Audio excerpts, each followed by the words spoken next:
olin yksistään, lähdin kiertämään vastustajan selustaa ja siinä oli varmaan 10 kaveria ja mä tulin yksin sieltä selän takaa vaan. Ja mä hetken aikaa miettiä, että kehtaanko mä tässä nyt ampua ja no, pistän sarja päälle ja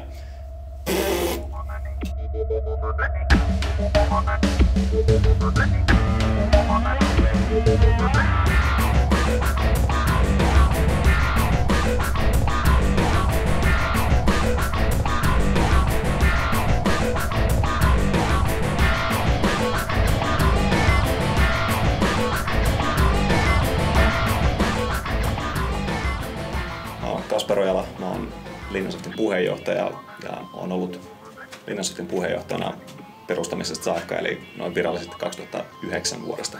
Ihmisillä on sellainen käsitys siitä, että Airsoft, onko se sitä paintballia? No ei se oo. Laser tag on peliä, paintball on urheilua ja Airsoft on elämysurheilua.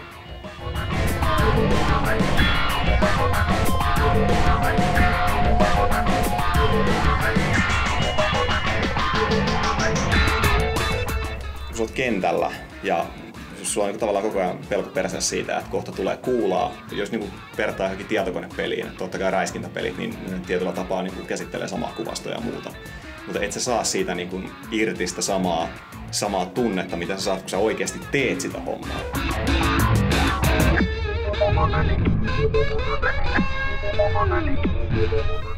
Laji vaatii harrastajiltaan suojalasit, Airsoft-aseen ja nimenomaan tässä järjestyksessä. Ja no okei, kuulijat, joista hyvä olla mukana, että pääsee vähän ampumaankin jotain. Lasien jälkeen toinen tärkein varuste on maalaisjärki. Valehtelisin, jos sanoisin, että ei se satu.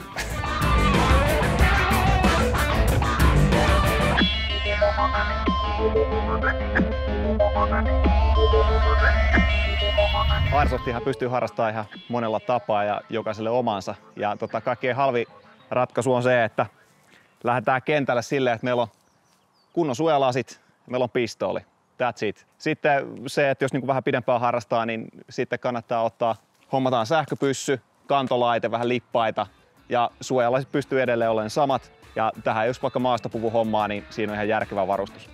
Ja sitten kun useamman vuoden harrastaa ja tämä homma menee naurettavaksi, niin sitten se varustus on tää, että sulla on pimeänäkölaitteet ja pelit ja vehkeet ja sitten se näyttää tältä, mutta ei tää mitenkään pakollista ole.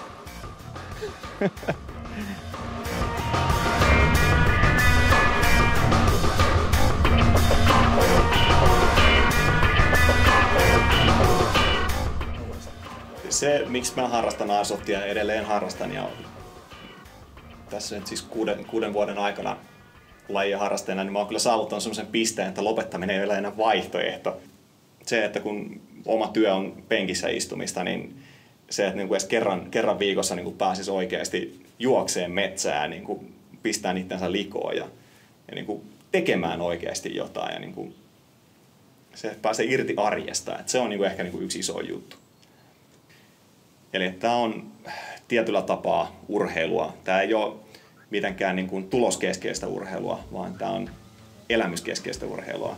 Eli se, että sä et tavoittele sitä parasta aikaa, eniten tiputuksia tai muuta, sä et niin kuin tavoittele sitä, vaan sä tavoittelet hyviä muistoja, hyvää fiilistä ja niin kuin mielekästä tekemistä.